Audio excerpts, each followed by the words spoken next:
This video is for the Bushcraft Bartons Tarp Challenge. I'm going to show you how to pick the right tarp for you and how I set up one of the tarps I brought with me today. So which tarp is right for you? Are you Mike from Bushcraft Bartons? Yes, you are Mike from Bushcraft Bartons. Thanks for watching the video, bud.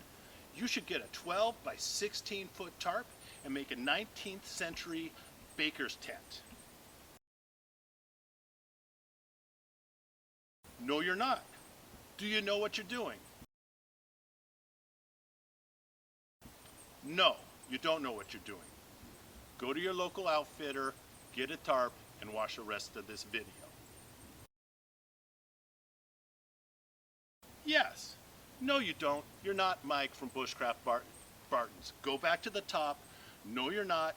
You do not know what you're doing. You should watch the rest of this video after buying a tarp from your local outfit.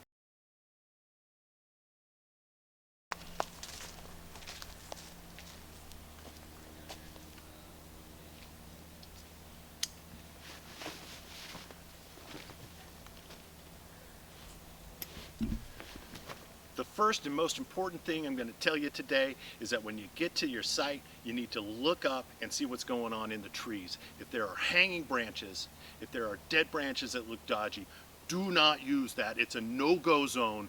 You need to pick up your stuff and go somewhere else. This area has already been sited. So I've got my tarp here. It is dry because I brought it in a dry bag. If I don't have a dry bag, I use a trash compactor liner inside of a regular backpack to keep my items dry before I use them. This is a War Bonnet design, warbonnetoutdoors.com Superfly tarp. It's a very nice tarp. It costs $140 at retail right now.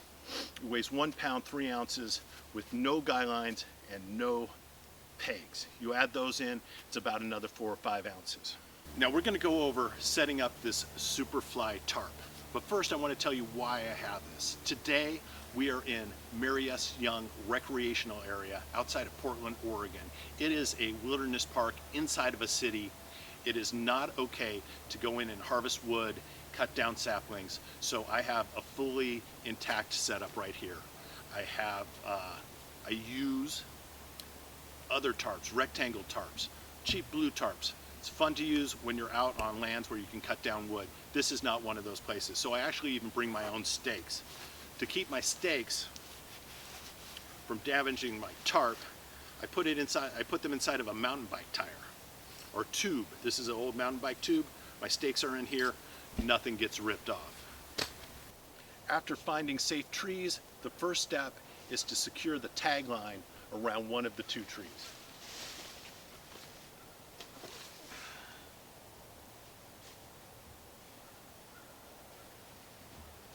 For this tarp, I'm using Zing-It line, which is a Dyneema line.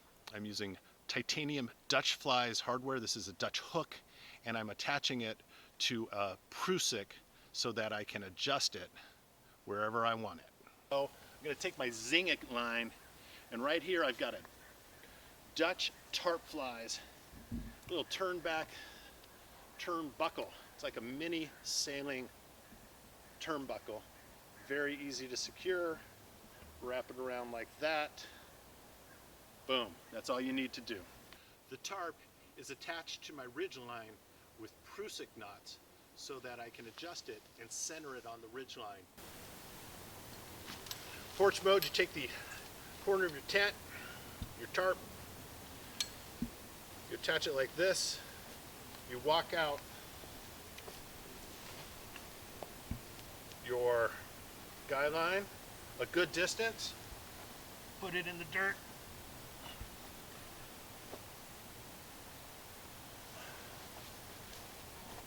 then you come over here and you adjust it into place.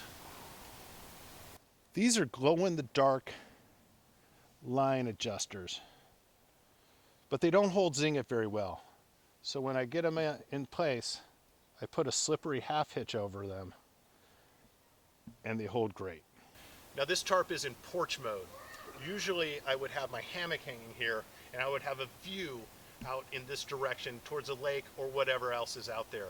If it starts raining hard, I'm fine. If it starts raining really hard, I can deploy the doors and I can bring the side down without the hiking poles to really tighten this structure up. To get out of porch mode, you simply remove the pole, move the tent stake closer to the tarp,